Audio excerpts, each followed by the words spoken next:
이건 어떻게 키냐?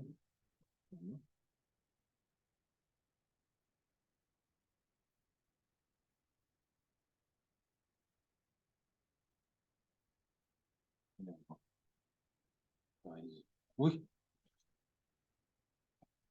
급하게.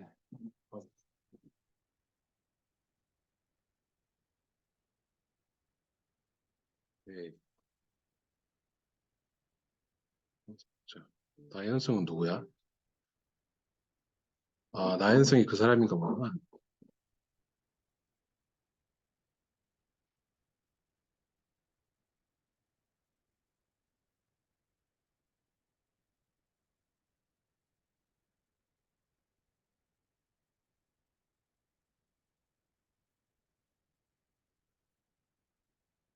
네. It's time. Hello. My name is Sejun Shin. I am the host of this Shin's Disaster Medicine Academy webinar, humanitarian webinar. So today, I will introduce you to the two renowned speakers. The first one is the Dr. Rajeev Fernando. Yeah, he's the chief medical officer and also and Shirai Charities, and also director of Field International Operations, Society of Disaster Medicine and Public Health, and also he's the Disaster Medicine Fellow alumni in BIDMC Harvard Disaster Medicine Fellowship. So I happily introduce you our first speaker, Dr. Rajeev Fernando. Rajeev, please come on in.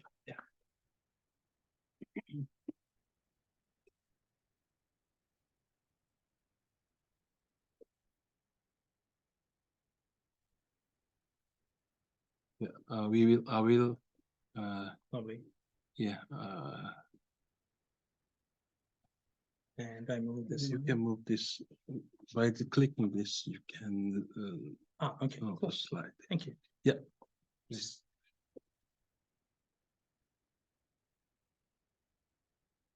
Good morning, good afternoon, good evening, and good morning to wherever you are. My name is Rajeev Fernando. Thank you so much for your generous introduction, Dr. Hee-Jun. We are colleagues from our Disaster Medicine Fellowship at BIDMC Harvard Medical School. It is truly an honor to be invited to the Shin Academy, Disaster Academy. I'm so happy to be here and glad all of you are joining from different parts of the world, so you can see, get an upwork of our humanitarian needs.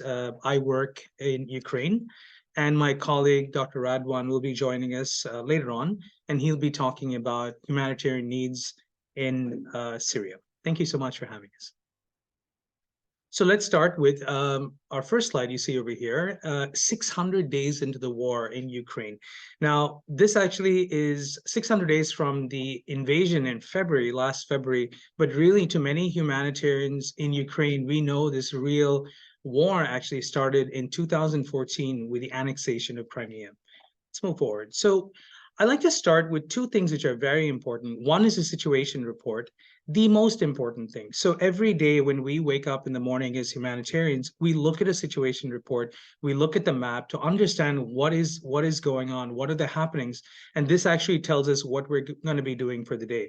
So the first slide I'm bringing in is literally from the United Nations. This tells us the daily happenings and what's going on and what humanitarian organizations like myself need to know about. So we'll go over it over here. Russia's invasion of Ukraine continues to cause daily destruction of a civilian infrastructure, death and suffering. We are generating massive needs of humanitarian along the front line. Once again, we'll talk about the attacks hitting ports and grain facilities over the past few months and how they are mitigating this by taking a different route in the Black Sea. The other attacks we're seeing right now, heavy attacks on in the east and in the south. Of course, some of my functions are in the east, we're seeing over there, and the other thing is in the south as well. We're also going to be talking a little bit about things that people don't talk about so much. The infrastructure, vital infrastructure. Homes are being destroyed, 30%, for example, at schools, only 30% of children are actually going to school physically. Hospitals continue to be destroyed, and the focus, of course, are in the Donetsk and Kherson region. The humanitarian situation in the winter, unfortunately, is expected to worsen. With winter coming up, we see new tactical medicine evolve. Russia is very well versed in that. And of course, we're very fearful of infrastructure destruction, energy infrastructure destruction, and this will lead to risks of cold and other conditions. So this is another resource that I use. My sincere apologies that I'm not able to make this map bigger, but this is something I think all of you should know. If you really want to follow Ukraine on their everyday, what is going on in Ukraine every day, I urge all of you to follow General Petraeus Update on LinkedIn. He puts an update every day describing the current situation in Ukraine, and it's extremely informative. So we follow this as well. So these are the things I do day to day when I wake up in Ukraine as a humanitarian director. First is I look at the United Nations update to see their humanitarian situation. Then I look at this update from General Petraeus. And the last is, of course, situation report on the ground. There can be no substitute for a situation report on the ground. These are things that we hear about, but we as humanitarians, we face so many risks every single day. The important thing is we are here on our own will, and there's no security. For us, we do everything on our own will, and we are here to help people. So it's a massive risk that many of us take. The government, unfortunately, doesn't offer us any protection. And so it's extremely important as disaster medicine specialists to look at safety very closely. Now, these are some of the key figures I wanted to point out. 17.6 million people in Ukraine are in desperate need of humanitarian medicine. 8.3 million have been reached as of August 31st, 2023. And of course, the 5.8 million refugees in the European countries. Now let's look at the funding over here, which is a constant challenge for humanitarians. As the war goes on, which started 600 days ago, funding is becoming more and more difficult for us. So how we achieve this funding is critical. As being a director for a humanitarian organization, my goal every day is how we wake up in the morning and how we're going to get this operational. So it's very important to know. As you can see, the requirement right now is $3.9 billion, out of which we received $2.2 billion. We're on our way, but still, you see the progress right now, which is taken from OSHA, and we see a progress of 52%, but still a very long way to go. Now, this is what I've come to as well. This is people reached by population group. And you can see the internally displaced people over here. This is the biggest target. You're seeing 3.8 million people. This is the group of internally displaced. And with the help of other organizations, we've all reached 3.2 million people, 86% of the target. Now let's go down further. Non-displaced people is another big thing. People who are facing persecution but still remain in their homes. Now remember, there's so many parts of Ukraine in the east, the villages, which have never seen any sort of relief. So one of our things we do is we organize mobile medical clinics or mobile units to get to these sites and make sure that we deliver humanitarian aid. Things like diabetes, hypertension, blood pressure, cholesterol are all unaddressed. It's very important over there. Now, this is another group. We see the returnees. Many people are actually returning to Ukraine. And I see this because a lot of refugees who have left to other parts of Europe, when they go to countries like Germany, Germany is a very expensive country to survive, to live over there. And sometimes the money that the refugees get in Germany is not sufficient to survive. So we see many people returning. And now you're going to see over here with the returning refugee population, the people reached in this group is considerably less. And you're going to see that at 59%. Now, this is a very important slide I want you to focus on. And we hear about work from the WHO, from the United Nations, but I'm here to tell you they operate in a wonderful format. They give us guidance, leadership. It's fantastic to work, have them in the country, but it's also really important to understand. Me being a humanitarian since 2004, I have never seen a situation like this where so many international NGOs hold each other's hands to make sure to secure the situation in Ukraine. The government right now, as we know, received billions of dollars in support. And this is actually mostly navigated towards the military defense. So we rarely see any of these efforts go into humanitarian medicine. So that's why it's important for organizations all over the world for us to work together. As of yesterday, the number of national NGOs that have been registered stands at 296, and we fall under the 115 groups of international NGOs. How easy is it to register? Absolutely. So as soon as we get on the ground, the first thing if you want to do to register and be a part of the Ukrainian humanitarian response is to register your organization. And this is absolutely critical. We see, unfortunately, all too often, we see disaster tourists who come to Ukraine, take a couple of photographs in front of destroyed buildings and leave. And this is how they fundraise, make their money, and we never hear from them. So owing to these kind of incidents, when you go to Ukraine, it's unfortunately, when we approach the government, a lot of times they say, well, they see you as one of them, and there is a certain element of mistrust until we actually prove what we're going to do with them. And so this is very unfortunate. And some of the ways you can actually mitigate this is get registered with Ukraine as an official NGO. I'm going to go over some of my thoughts for the next few months. Of course, like I mentioned, the big concern is winter, and we are gearing up for a disastrous winter. So like I mentioned over here, we are actually getting to more and more people. In total, by the end of August, we increased our number of refugee people addressed to by 500,000 people. At this point, 8.3 million people have received aid. Health services for 6.2 million people, food and livelihood support for 4 million people. Now, I often say as a disaster medicine specialist, we wake up with different requirements. One day it would be for us to take chest seals, tourniquets to the front lines, and the other day would just be to deliver fresh bread to one of the eastern villages. So it's important as disaster medicine specialists to be able to pivot and look at different roles and help the people in any way we can. Water and hygiene services have now reached 4.1 million people. Emergency repairs and household items reached 1.8 million. Now, this is something that's not spoken about enough, but the rebuilding process is going to be crucial. So there are going to be millions and millions required, actually billions, to rebuild Ukraine. And that's why I think as disaster medicine physicians, it's important for us to think about the future, not just focus on today. Cash is king, as many of you know, in disasters. Many places across the country, we actually have to buy equipment, supplies in local currency, and actually giving out cash to people. This bypasses routes of corruption where we hand it out to different people to give it to the actual refugees. So this mitigates that corruption situation over there. So cash is king in many of these situations. Educational services, 1.2 million children. Like I mentioned, only 30% of Ukrainian children are able to go to school. One of the prerequisites for Ukrainian children to go to school is they should have an adjoining bomb shelter. So if there is no adjoining bomb shelter to the school, you cannot go to school. 40% of children are able to attend online. That's important. Protection services like counseling, legal aid, mine awareness programs are also being supported. Now, we do know there are more than 100,000 potential war crimes that have been committed in Ukraine. We still await for more justice procedures to be done, but that is still pending. 800,000 people are engaged in activities to prevent gender-based violence and support survivors. I will be talking a little bit more about that. That's one of the things my charity handles. Now, getting back to this over here, the rebuilding efforts, I've mentioned this before, and I'll be talking a little bit more about that in the next slide.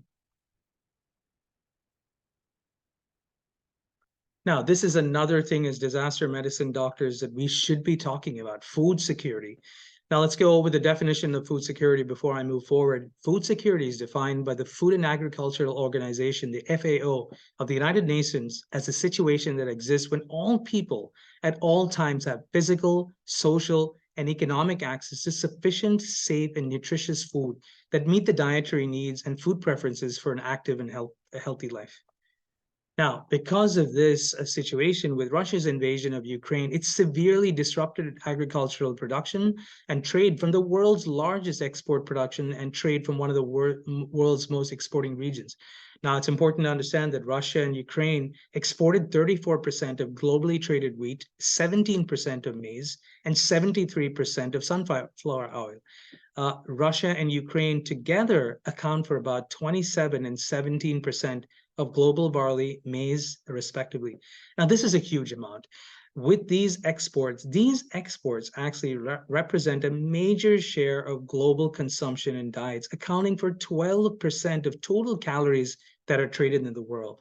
Now, this is very important to know. Now, why is this so important? The countries most affected by this are the MENA countries, the Middle Eastern countries. 21 countries are affected by this trade. Now, unfortunately, I'd like to spend a little bit time later on talking about neglected humanitarian crisis. Now, we see Ukraine in the news every day. We now see Israel and Gaza in the news every day. But the biggest humanitarian crises in the world are neglected and barely mentioned in any social media network or any news. Ethiopia, Egypt, Malawi, DRC, Democratic Republic of Congo. These are all not mentioned on news circulation. So it's very important to know, and we'll talk about ways how we can help these countries. Now, this is, of course, the route, the original route, which Turkey helped form this agreement with Russia. We're seeing grain that was passed through Odessa going through the Black Sea over here and reaching the Bosphorus Strait, of course, in Turkey.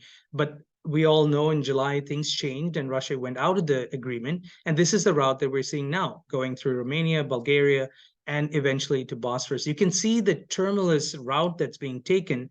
But it gets to the Bosphorus Strait in Turkey, however, much more difficult. For the moment, we're able to move forward. But as you know, in disaster medicine, that can change anytime. Now, one of our functions as humanitarian groups is getting support to the front lines. And many times this involves, once again, it's very important to protect our colleagues who are getting this. This is myself as director of my organization. My role is to appeal to donors all over the world.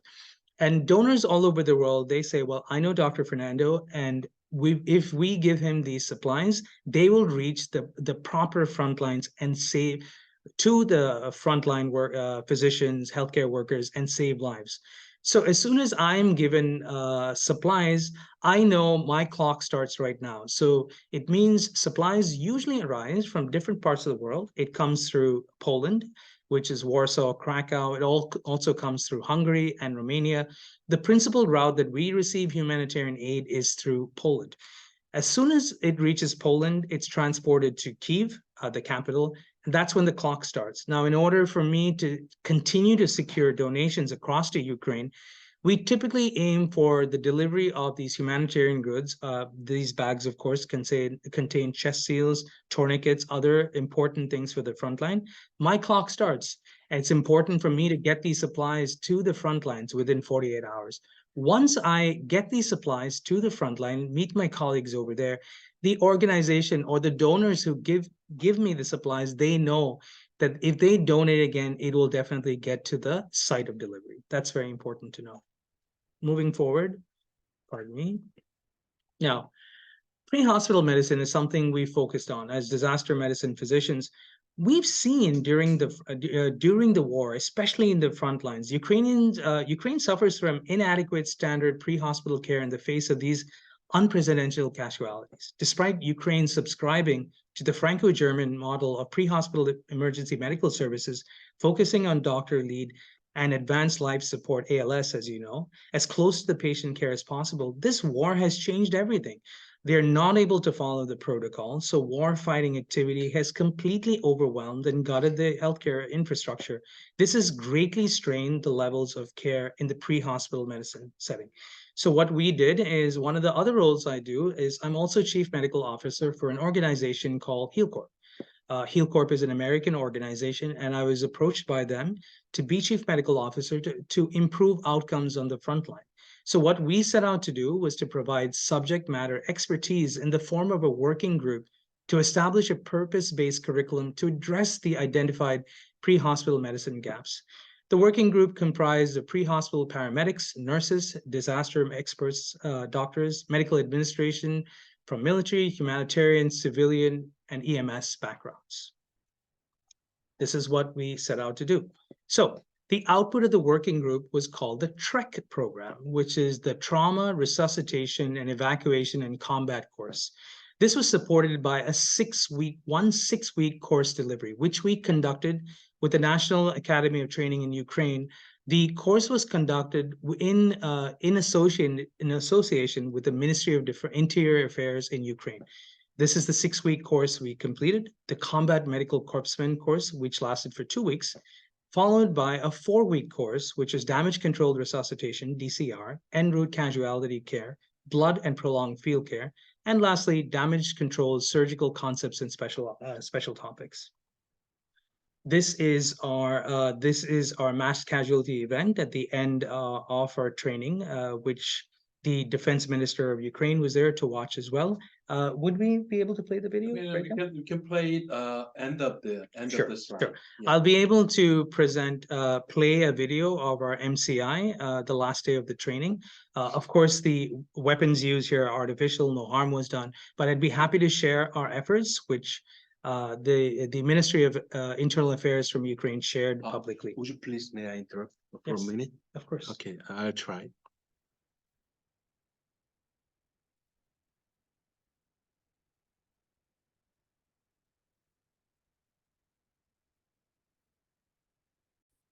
Okay, one second. Thank you. Once again, everyone, there are no weapons used. This is a training exercise, but I'm very proud of the team that we trained. They're all on the front lines right now in Ukraine. And once again, no actual weapons were used. This was released by the Ministry of Internal Affairs in Ukraine.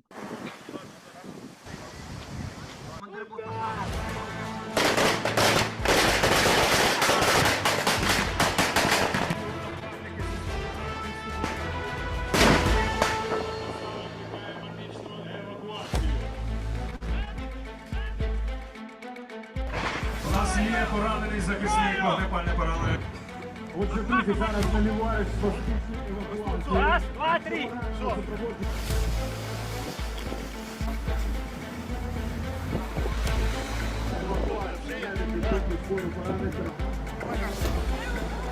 Ми багато дуже чого тут навчилися і багато чого відпрацьовували. Все навчання розбивалося на декілька етапів, це було все поетапно. Тобто ми навчалися в першу чергу використовувати ту золоту першу годину, коли потрібно надавати постраждалим допомогу, і цей час, який критично важливий.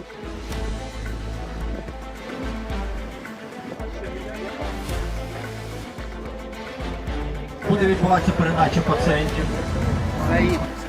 Обережно.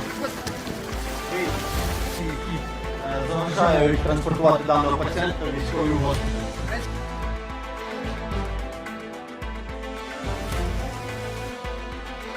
Сьогодні були відпрацьовані саме тактична евакуація, робота під вогнем.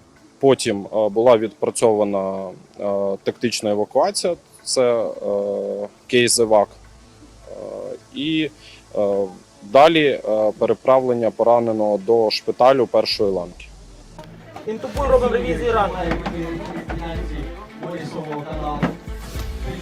Розкриваємо, добре. Перикард чисто. Друге міжребер'я, я ж кажу. Друге міжребер'я чисто.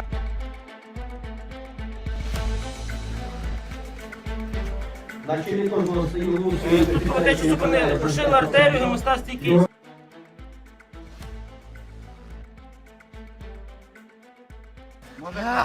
Пацієнти мають доступ до кисню. Обов'язково в даних умовах проводиться pain management. Обов'язково проводиться контроль вітальних функцій, профілактика гіпотермії. Перевірка тиску в манжеті, глибину постановки ендотрахеальної трубки. По цієї картинки відіслати її на подальший етап евакуації в військовий госпіталь і проконсультуватися з лікарями там.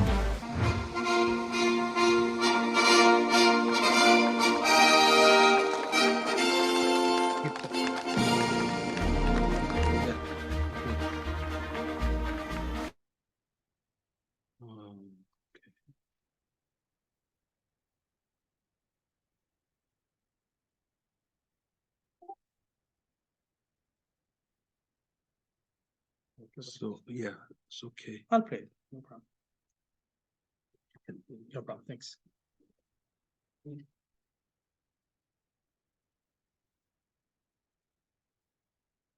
Yeah, so thank you for that. And that was just a quick description released by the Ministry of Internal Affairs. We're so honored to be there. They were so kind to me at the end of the course. I had an award from the Ministry of Internal Affairs for my team's contribution, excuse me, for our training over there. Now, moving on. Another thing which I want to mention is the physical rehab. People have often forgotten about this during active war, but what is really important is the challenge of inability or inadequate rehab facilities. Now, in the United States, for example, when a soldier goes to war and when he returns to war, it's automatically assumed he comes back, he returns, he's not going back to war. But the situation is very different here in Ukraine. People who are returning soldiers, even after amputations, they are so determined to go to the front line. And that's why we at Maine, we are actually working with the military, with a big military hospital in Kyiv. We're not able to give the name, of course, but we are opening a physical rehabilitation center to help with these soldiers who are really suffering. The other thing I've noticed in many of these hospitals in Ukraine is the emergence of multi-drug resistant organisms. As an infectious disease physician, I've seen this is the tip of the iceberg. And unfortunately, I don't think too many people are talking about this, but I'm deeply concerned about worsening multi-drug resistant organisms in the future. But this is another project that we're opening, and I'm honored to be there. This is some of the projects that we are doing, our physical rehab. We are sending equipment from Norway, and it's reaching here. This is in accordance with the government of Norway who's been donating. These are the supplies that we've been donating to hospitals over there. And we're going to keep moving forward because this is an important topic. We remember, as disaster medicine physicians, we always focus on the recovery phase. And that's why one of the things we focus on right now is physical rehab. And I'll be talking to you a little bit more about mental health in the next few slides. I'll give you a little bit of an update how I started my mission in Ukraine. And the mission, of course, in Ukraine started on the 24th when Russia actually invaded Ukraine. And I was in Ukraine at the Poland-Ukraine border on the 28th of February. 4 days I was there.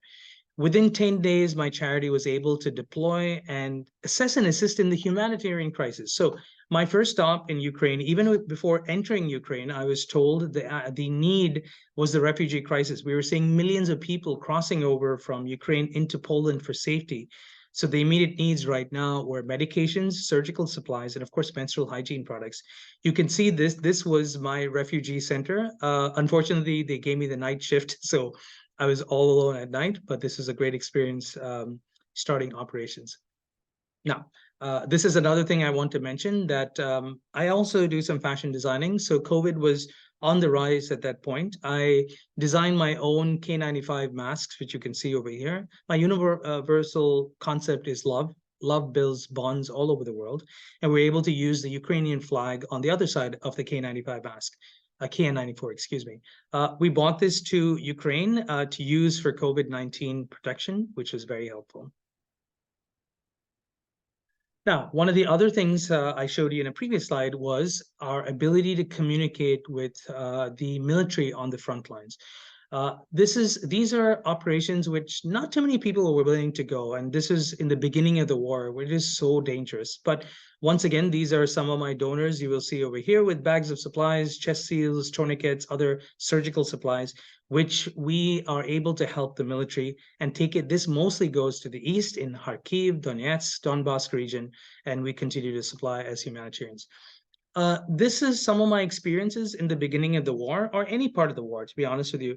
When we get a missile siren range, we're supposed to move into the bunkers over here. On the left side, you will see a bunker over here. This is actually old Soviet era bunkers.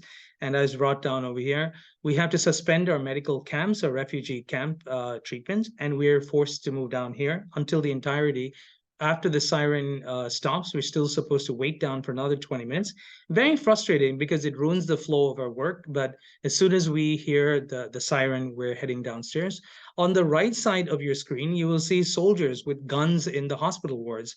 This was not uncommon at the beginning of the war. When we were in the hospital, we were using our rounds, we would see soldiers with guns as well. Now, I've mentioned before how as disaster medicine doctors, We have to be able to pivot. And my moment where I actually pivoted was on April 5th of 2022, when I was in the town of Bucha. Now, many of you have seen these images, these tragic images of bodies lying in the middle of the street, just left unarmed, just lying there for days before we actually got there. These stories were unimaginable. The world has seen this. And when I was there, I'd heard so many stories of gender-based violence. The women who have been affected narrated their stories in great detail, how this happened. One of the victims that I saw when I was there was a 13-year-old girl. Now, owing to cultural imbalances, I stood behind when I let the Ukrainian doctors, interview them and talk to them. Many of them were taken internationally immediately, but I was able to go through this entire situation. Dreadful, dreadful situation. Now, mental health, we'll be talking about gender-based violence in a little while, but let's talk about mental health in Ukraine. So even prior to this current invasion, which started February 22nd, Ukraine has a particularly high prevalence of depression, alcohol use, and suicide. Major barriers to the mental health care stigma in Ukraine include a lack of trust in the psychiatry system, stigma, and lack of awareness and understanding. So in 2020, Ukraine was chosen as a priority country for the World Health Organization's special initiative for mental health. Things are going well, and of course, the initiative has helped build a renewed political commitment to mental health policy, expansion of services, and growing public interest in mental health. However, the COVID-19 pandemic significantly affected its program. Now let's look at the mental health budget in Ukraine. This is prior to the war. You can see with the healthcare budget over here, less than 1% of the Ukrainian healthcare budget is allocated to mental health. Now, this is something which is often forgotten. Women and children are often forgotten in war. With this raging conflict, mental health is significantly affected. I mentioned to you earlier that only 30% of children in this current situation are able to go back to school. This is one of the schools where you see it's a makeshift center. Like I'd mentioned, 2,700 schools have been damaged during this war, and now you're seeing children. The children actually are studying and having classes in railway stations. Let's get back to gender-based violence, because I think this is a very important topic. Gender-based violence is one of the most prevalent human rights violations. It knows no social, economic, or national boundaries. The WHO's data from 2021 estimates that 1 in every 3 women, or 736 million women, have been subjected to intimate partner violence, non-partner sexual violence, or both at least once in their lifetime. Gender-based violence over here, like we discussed, now the number is over 100,000. So more than 100,000 active cases of unproven war crimes are currently being investigated. Crimes involving sexual assault are proving particularly resistant to documentation. Why is this? Well, many of the Ukrainian women have fled the country and are not in contact with the Ukrainian authorities. Number 2, survivors say that they could have somehow prevented the attack and actually blamed themselves. Survivors actually accept their fate as this is a part of the war. And the other times, survivors impregnated by Russian soldiers, which Russian soldiers actually consider ethnic cleansing by giving them a baby of Russian origin. Another thing that I saw on the border over here, since the Russian invasion, pardon me. Thank you, Hussein. So since the invasion started, we saw many women and children. Remember, men 18 to 65 could not go anywhere. So the the number of refugees, 90%, more than 90%, consisted of women and children. So what happened when the invasion actually happened? Women and children were fleeing Ukraine, and they're being targeted by suspected sex traffickers. They operate alone and in gangs. Lack of necessary documents and money, emotional and psychological trauma. Many of these women and children just left. And this is where we see vulnerable predators. And many of them we never heard from again, these women and children, sadly. Now, I'm going to talk about a few examples, what we see. I've mentioned this is one of the things that actually led me to open my own psychology center in Ukraine to help people. This is a 6-year-old boy from Kharkiv who we're seeing in the refugee center. Comes in for evaluation of recurrent panic attacks and the diagnosis here is PTSD. What's happened over here is a 6-year little boy, his main complaints are hearing missile sirens the whole day. He wakes up and he hears these sirens all day long. It's accompanied with symptoms of shortness of breath and heart racing. At this, when we saw this unfortunate child, we realized that he had PTSD owing to what he saw over there. Once again, we are improving our services with psychology, but at the time last year, there were not enough psychological services for these refugees. Case 2. This is a refugee gentleman from Mariupol who was actually held in a basement, and he was attacked by tasers 3 times a day by the Russians. He was in the basement, he escaped. We saw him in Western Ukraine, in Lviv, where we continued daily debridement, started antibiotics, and to my great relief, the infection had not got down to his bone. We cultured out a Pseudomonas, which is extremely resistant, but through daily, he would come to our clinic every day, wound debridement, wound care, and antibiotics. He did well after that. The last case is a young lady from Bucha. She is a 27-year-old female who, at the time, I showed you earlier a few slides where all the dead bodies were in the body bags. This is a 27-year-old female pregnant in Bucha who was trying to flee the area, who was trying to flee the city to safety, was found by the aggressors. The husband was shot dead at the point. She was just getting in the car. She was shot in her back. And then she was found, I think, 6 hours later, taken to the OR for surgery. She had pain, numbness, tingling, spinal cord injury. She, of course, lost her baby, and now she's in a rehab facility on crutches, recovery. So these are some of the events that I've seen that's actually led to challenging mental health situations. Right now, the WHO warns that 10 million people are potentially at risk for orders like acute stress, anxiety, depression, and post-traumatic stress disorder. There's a positive data on Ukrainian soldiers facing PTSD, but we're working on that right now. This is one of the things that we found very useful. So we employ art therapy. So art therapy is something which really we use for children, adults, and it's actually a way beyond. We try to avoid using medications for starters. We start with conservative therapy, cognitive behavioral therapy, and we've seen art therapy, how it actually helps. This aims to realize and correct internal problems, fears, complexes, deviations in physiological balances. Very important, it's helped us very well. In certain situations, of course, we start antidepressives as necessary, but this is our first way we start. We have had a total of 677 patients who have come to our clinic.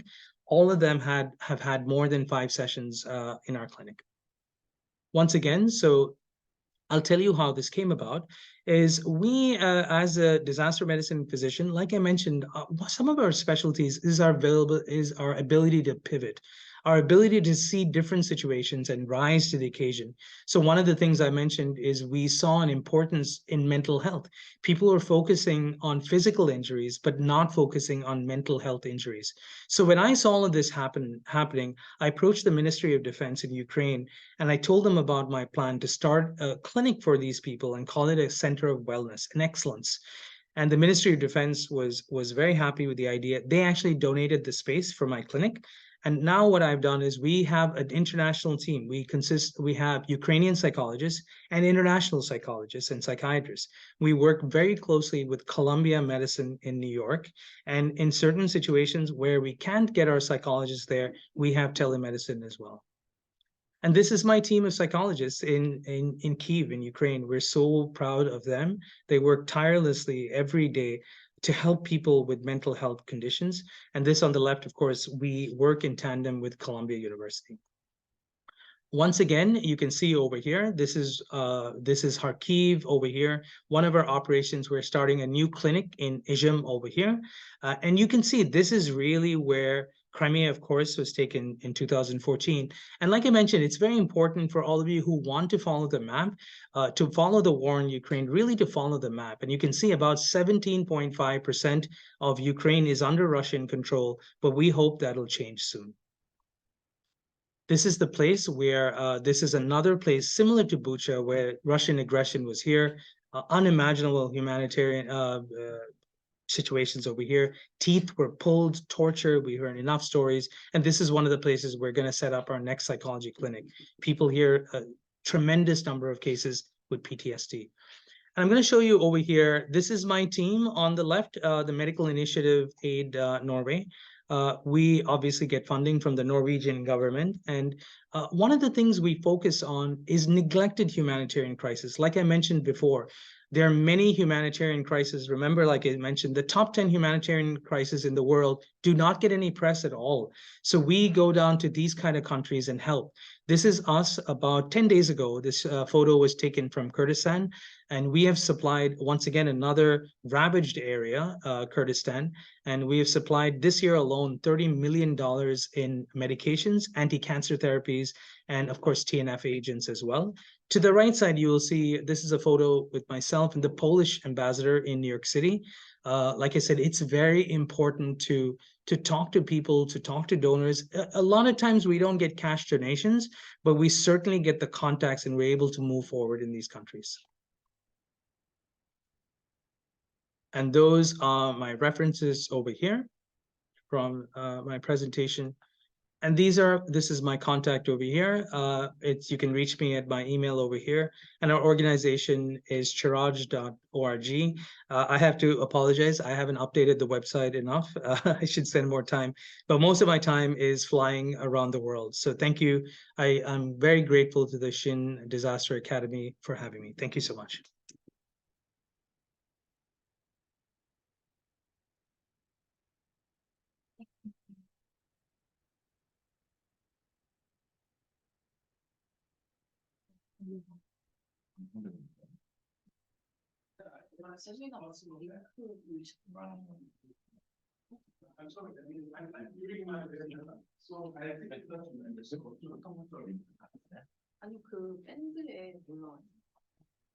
I'll keep, I'll keep it touchy. Thank you. Okay. Wow, Rosie. Great. Yeah, man. Thank you so much for your great presentation, Rajeev. So Rajeev finishes his presentation 19 minutes earlier than expected. Oh, sorry. Yeah, that's okay. So there are some in other guests over here. So I'll let them ask you about something if they any okay. Question, sure. Yeah. If they have any question or something, so I'll change for I'll change for their status.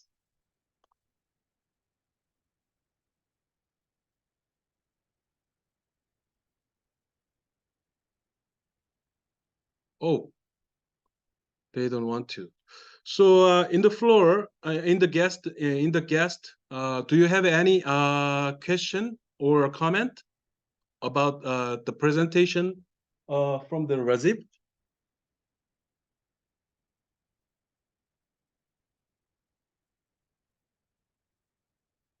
Okay, I think they don't want.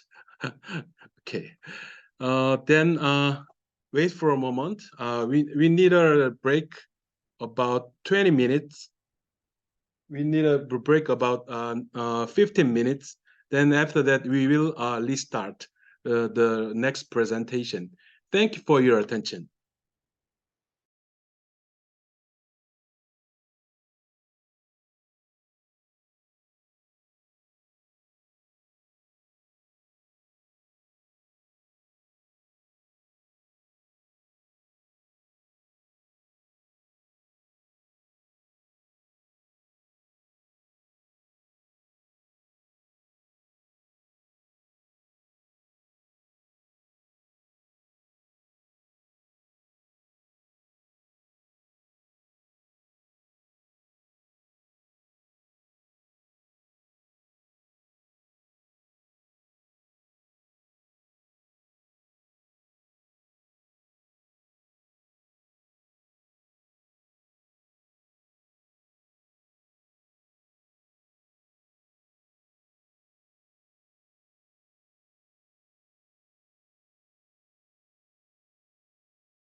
humanitarian law. This comes. Oh, please go on. Go on, Radwan. Yeah. Oh, sorry. This part of it coming. If you look at the slide number 14 now, we went now from protecting the people involving in the war from the war point of view to the law of Geneva, which a humanitarian law properly so-called and safeguard military personnel, person not being taking part in the hostility. So now we have two parts. The people involved, people not in the war. People are involved in the combat and people are not involved.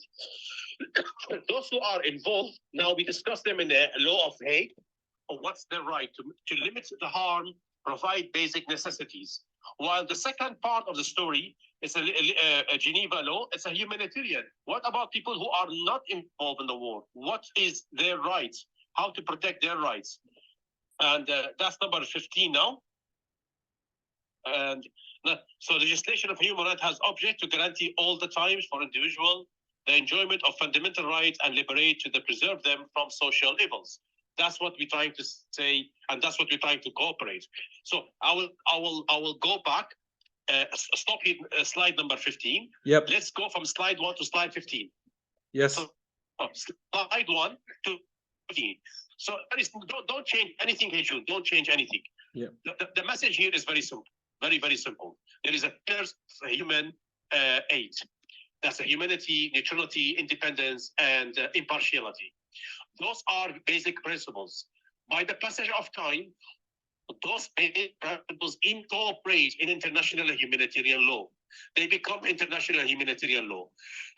International humanitarian law, two parts. The part from Hague is talking about people who are actually involved in the war. And the part from Geneva is actually talking about people who are not involved in the war. So we have the right to every segment of the society when we are going to deliver help to people during complex conflicts and so on. That's the entire 15 slides is being talking about those. Now, slide number 16 is about justice and charity. The slide number 16 is about justice and justice and charity can comes in coexistence, although is to correlate justice with charity. But justice and charity because the only way from further revenge, from further city is to get people who are involved in that war to court.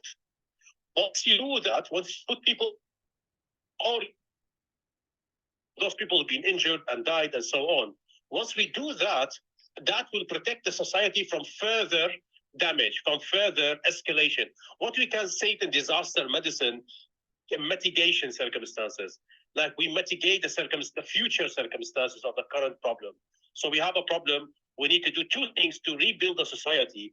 And the two things sound irrelevant. They don't sound to be correlated. But in fact, they're so much into each other. One is about provide justice through the international humanitarian law, and as well as provide the charity that bring the equality and the balance back to the society. So basically, what you're trying to achieve by then, you're trying to rebuild the society on healthy ground. You're trying to mitigating circumstances, preventing further damage to the society. I'll go to 17. 17 is exactly what I was saying, but just go for 17. I will just read it out for you guys. In summary, justice and charity are intertwined, and in the pursuit of more compassionate, equitable society, justice provides the principle and structure for fairness and equity, while charity offers means to elevate suffering, address immediate needs, often foundation, empathy, goodwill. Both concepts are important in creating more justice and compassionate world. And actually, give you example, and Herceg. From Bosnia and Herceg as example, after the war, there were a court, an International Criminal Court, ICC, International Criminal Court. The International Criminal Court called all the people who were involved, all the people who were involved in the fire war in the Bosnia and put them on a long court case. That brought a lot of justice to people who were died. Justice to the family of the people who suffered, not only for the people. Although it's not alone, as you rightly mentioned, justice alone is not in. You don't have just charity. And again, people can debate that, but I personally believe in that based on what I have seen in my life.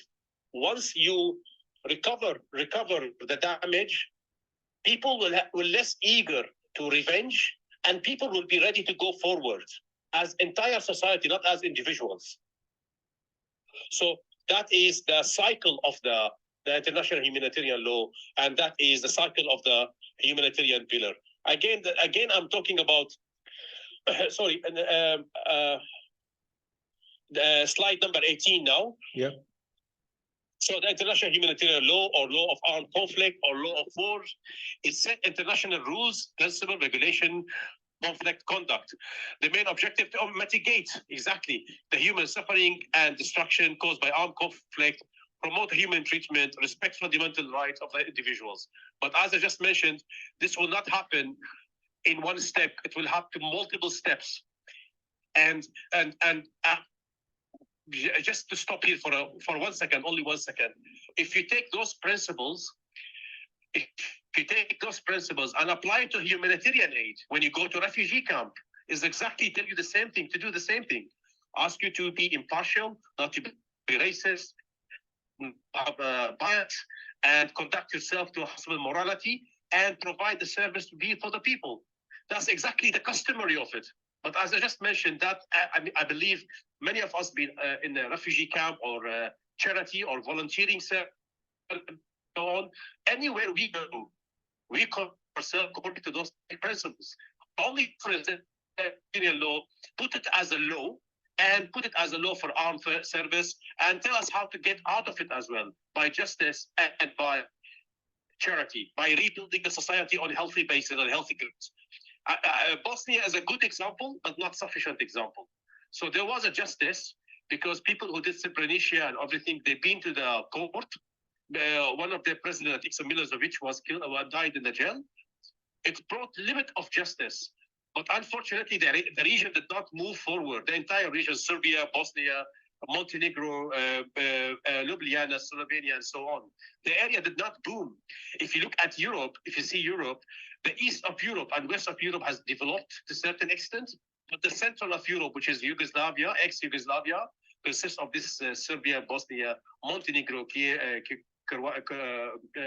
Croatia, and Slovenia, did not move that fast. And funny enough, or interesting enough, Croatia was not involved too much in the war as compared to Bosnia and Serbia. And Croatia joined the EU. You find it Croatia more booming economically because they have less casualty, less damage as compared to people who are in damage.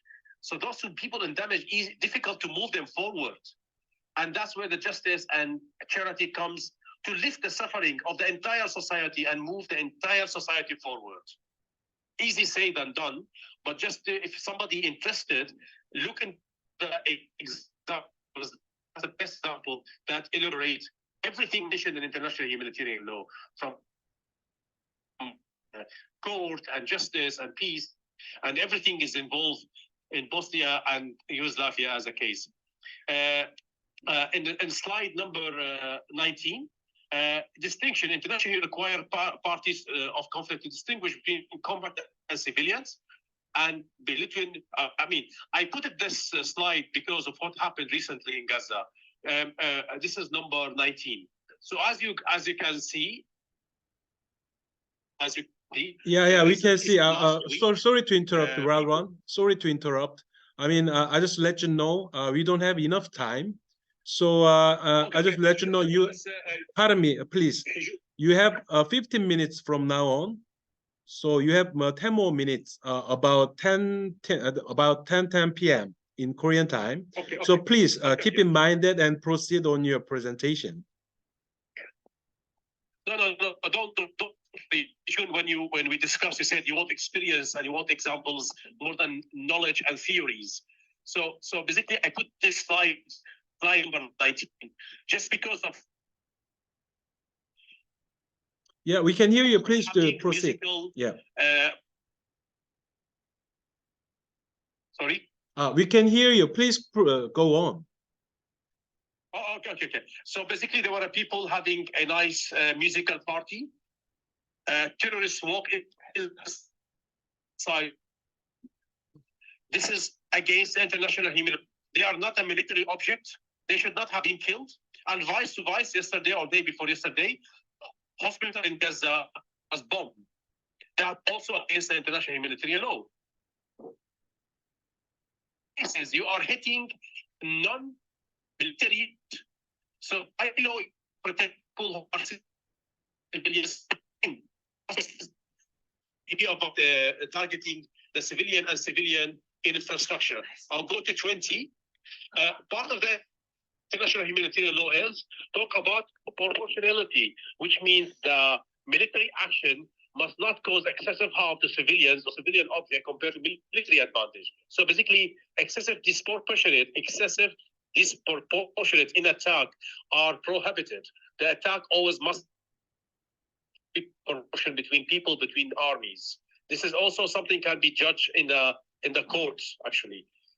I'll go through it quickly, though. 21, precaution. Parties to conflict must take all feasible precaution to avoid and minimize harm to civilian objects. And we discussed that, actually. Number 22, protection of the wounded and sick and shipwrecked. International humanitarian law provide protection to the military civilians, military combat, and to the civilians, and to order and provide them to the minimum health and treatment required.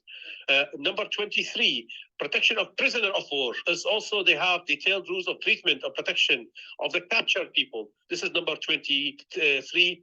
24, protection of civilian and special protection.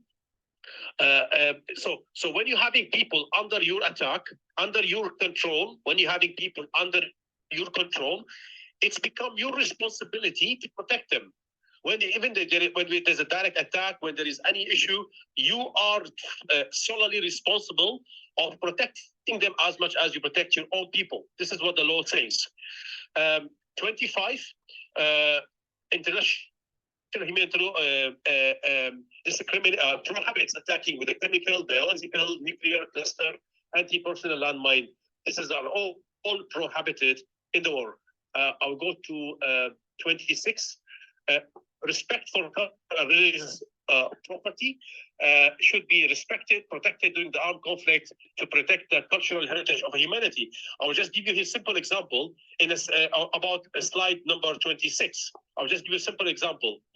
In the Second World War, there was agreement between France, England, and Germany to avoid bombing the Eiffel Tower in Paris, to avoid bombing Oxford and Cambridge in the United Kingdom, and to avoid bombing certain cultural heritage area in Berlin. So even before the war started, people who are involving in the war, they agreed to protect the things that are precious to them. That's why there's some areas in Europe still stand after the Second World War, and some areas are not.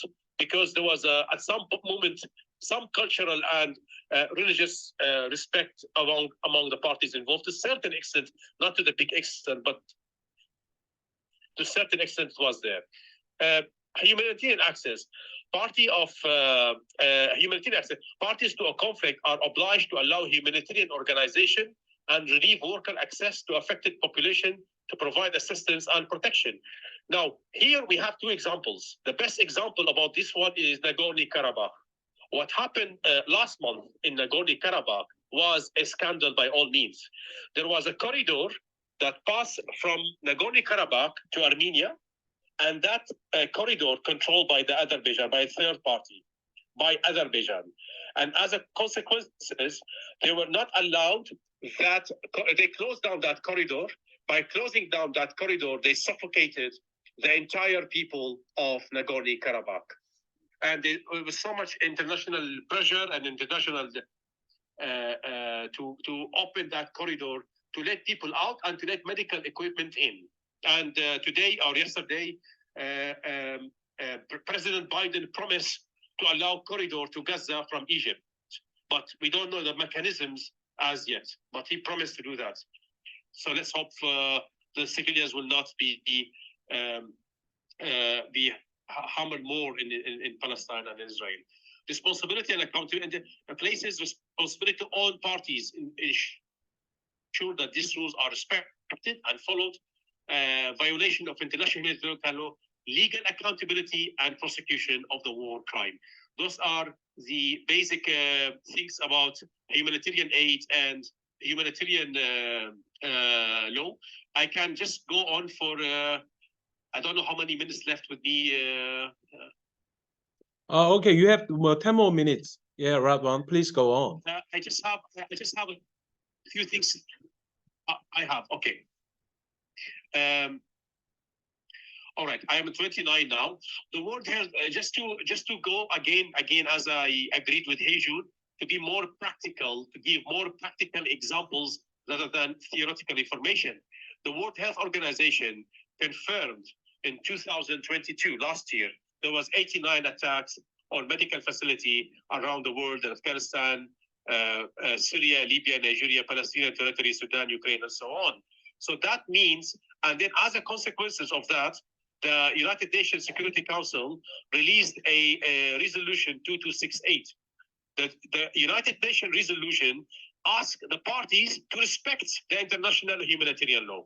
So the resolution passed by the United Nations was not actually for a new thing or a new mechanism of enforcement or new things at all.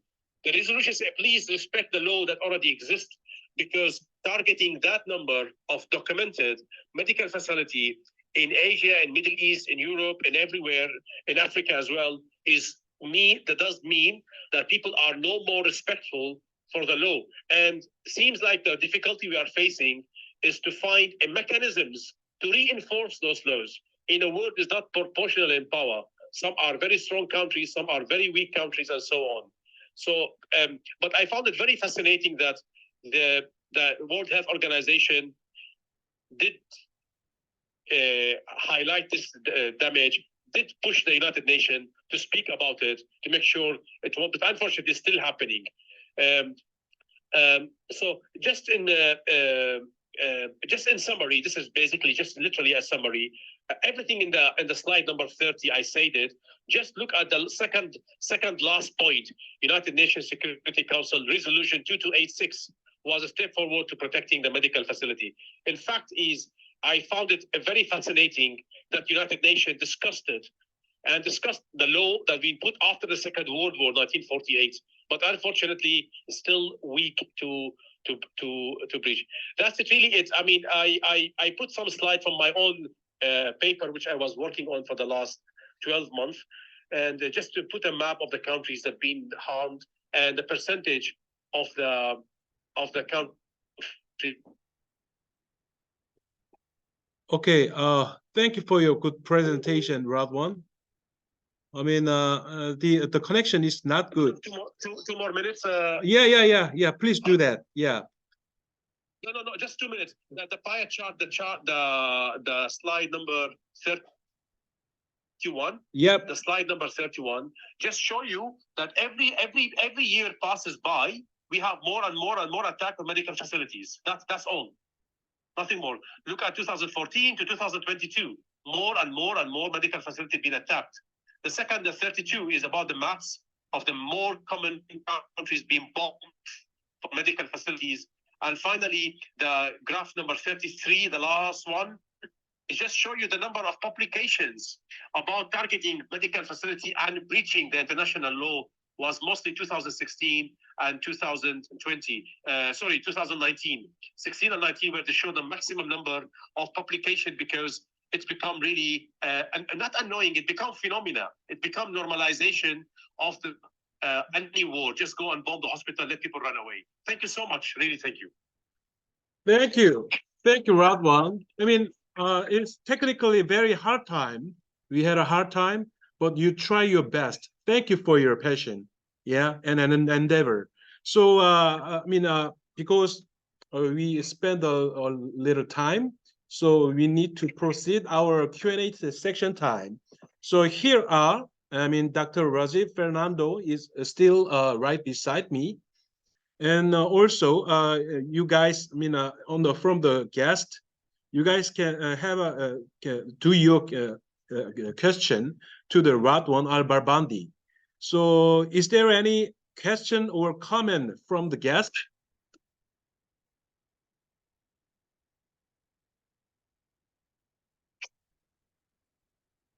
Okay. If not, I just want to mention some question about that. I mean, okay. At first, I had a question for Dr. Rajeev Fernando. Yeah, Rajeev. I mean, I heard that you are also involved in the dealing with the Israel and Hamas conflict about that area concerning about Egypt's cooperation. So how will it be cooperated in your opinion or in your action? Well, I thank you for that. It's very initial times, and I think Dr. Radwan, who's actually an expert in the Middle East, would have better insights to this. I really want to ask him these questions. But we have a team in Egypt who is trying to get humanitarian aid into Gaza. My next trip, of course, will be flying down to Egypt tomorrow morning. But I have little experience in this field as a humanitarian, and I'm looking to learn. The situation is extremely dynamic, and we're looking to understand the situation a little bit more. Every disaster is different in its own way. And this is an extremely complex humanitarian crisis. And so we're just making sure, just like Dr. Radwan mentioned, to follow the rules of humanitarian medicine, humanity, impartiality, neutrality. We want to make sure that we follow these rules. And quite honestly, Dr. Hijun, I really want to seek expertise from Dr. Radwan. It's an honor to have him on our presentation today. Being a refugee himself and going through so many different challenging situations, he's an asset to the world of disaster medicine. And I look forward to hearing his expertise. Dr. Radwan, what do you feel? Of course, I don't mean to speculate or anything like that, but it is such a dynamic situation. How do you feel? My question to you really is, let's say the corridor between Gaza and Egypt is not open. What are your next options here? How would you take care of the situation? Well, there is no, thank you so much. First of all, thank you so much for your kind words. Really, thank you. But I don't think there's other solution, because the sea is sieged, the land border are also sieged, and the only land area is Egypt. Now, President Biden said yesterday he will donate $100 million to people of Gaza for civilians, and there will be a group of cars and lorries will be going with the aid from Egypt to Gaza, but they say there will be a very strict measure. No one up till this moment, knows what the meaning of strict measures. What are the measures will take place to ensure that those lorries and those vans are not having anything military or used for military purpose, or they've been used only for humanitarian purpose? So the answer of your question, no one knows up till now what are the mechanism of getting the corridor open. But President Biden promised yesterday, and he put 100 million, and he said Egypt ready to deliver. That's a great point. And let me ask you another question. I'm sorry, I'm going to ask a lot of complex questions because I think you're an expert. Please. I think you're an expert, and we're very grateful to have you here, especially during this time. Do you think there's a reason President or the United States or the Western society has put in so many billions and billions of dollars into the Ukraine conflict, but do you think there's a reason they put less money into this crisis over here? What is your opinion? putting billion of money in Ukraine. Is there think, a reason you generally feel there's speaking, less money? What is your thoughts? I mean, the issue is very simple. I think so. It's very simple. The issue is that Ukraine, from 2014, from when Russia took Crimea, from 2014, and people in the West in general are feeling sympathizing so much toward Ukraine. So there was also not only governmental will or governmental determination, there was also people's determination. How they the Ukraine to Europe, how they host them in their home, 2 million Ukrainian in Poland, and so on. Regarding Gaza, the issue is not clear. Because what happened exactly is that a group inside Gaza attacked Israel, and people are finding difficult to digest that Israel being attacked by a group of people who they are proscribed as terrorists in whole Europe and whole America. How you can give money to people who are prescribed? So what is I'm trying to say? What President Biden said yesterday: Hamas is not Palestinians, and Palestinians are not Hamas. I agree with him. Unfortunately, we are in a very tricky situation. I don't think there will be any more money coming. I think personally, the war will go for 3 to 4 weeks. I think once war finish after 3-4 weeks, they will allow aid and more money to come, and more people now focus that we have a group, we need to wipe that group out, and then we'll discuss the rest. We just hope and pray that people apply for international humanitarian law, not attacking civilians, not attacking hospitals, if possible. That's the only hope now we have. But of course, the West has a lot of sympathy toward Ukraine from 2014, while this problem came from nowhere. We did not see it happening. And as I just mentioned, the one who did the problem proscribed as a terrorist in European and Americans, legal documentary. And even in the Arab world as well, in Saudi Arabia, Qatar, Emirat, and Egypt. So it's become a tricky situation. How are we going to help without make sure that the help go to the wrong people, and so on? I think that's a struggle from the Western side.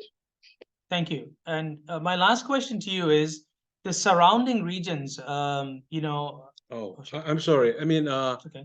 The connection was cut. Yeah, so I'll do. Yeah, Radwan? So I'm so sorry. My phone has gone. So I think we had a severe technical issues to proceed our discussion. So I think now let's call it a day. It'll be better for us. But do you have any comment about Rajeev discussed with you? No. He asked him because I asked him. Because he's American. And he also understands the situation from American side. I will ask him the same question from his point of view, because he asked me my question from my point of view. Okay, Rajeev, you are okay on it? Yeah. As American, Yeah. do you see America paying more money to people of Gaza soon? I think I don't have an answer for that question. I'm a novice in the Middle East. I'm still understanding the situation, but I'm very glad to see, our president, in this role. I think he's taken excellent leadership by obviously condemning the situation with these terrorists, condemning anti-Semitism, which we all stand for. And as physicians of the world, we take care of everyone. The rules, the fundamental humanitarian principles you mentioned, as disaster medicine physicians, we take care of everyone, irrespective of anything. And we look forward to seeing we're very happy. I'm very proud of the American approach so far. And he's commented in recent times about the humanitarian crisis. And that makes me extremely happy. That's good. Let's see if there's more money to come or more assistance. I think so. The money will come after 1 month, not now. But from now till 1 month, God knows level of injuries and what will happen. But this is what I think. And my last question, on what basis are you predicting a timeline of 3 to 4 weeks for this current war? Because everybody in the region said it cannot go more than 3 to 4 weeks. Okay. Palestinian cannot stand it. Israeli cannot stand it. The Middle East cannot stand it. The entire Middle East will explode. The people already demonstrating inside Israel, inside Palestine about it. They don't want it. They don't want escalation. If it goes more than 3 to 4 weeks, it will become regional. And Okay. Americans send a military base, the air Navy, the aircraft. They send Ford and Eisenhower to the Middle East last week. Sending them to the Middle East, just a message that we will not allow this struggle to escalate. That's correct. We will not allow Hezbollah or Iran or other regional power to involve. That's correct. So I think I give it 3 to 4 weeks, and this is what I personal judgment. Well, thank you for your expertise. It's wonderful hearing from you. And thank you for all of you for tuning in to this edition at Shin's Disaster Academy. We're honored to be here, and we're very proud to be with this academy. Thank you for joining us today. Absolutely. We will do anything for Hijun, and we will do anything for our part in the different type of the Europe. I mean, we have to spread the word in the different part of America and Europe are fully aware about it. The Middle East, there's nothing. Only Dr. Saleh Faris doing some work, and so on. So we have to help each other, and as much as we can, as much as I can, at least. Thank you so much, all my friends, and then your All right. very patient guests. So okay, let's call it a day. I mean, we had a so great point, but even though we had a great difficult technical issues, but I really so thankful for your time, your two speakers. That's all. Yeah. So I mean, I'll check it, and I will reinforce this kind of vulnerability today. So please excuse our mispreparation for that. So I mean, I'm so thankful for all of you. Yeah. Thank All right. you. Take care. Take care. I'll go back to work now. Oh. Yeah. See you. Yeah. Take care, Yeah. take care. See you. Bye. Take care. Bye bye. Bye. That was good, man.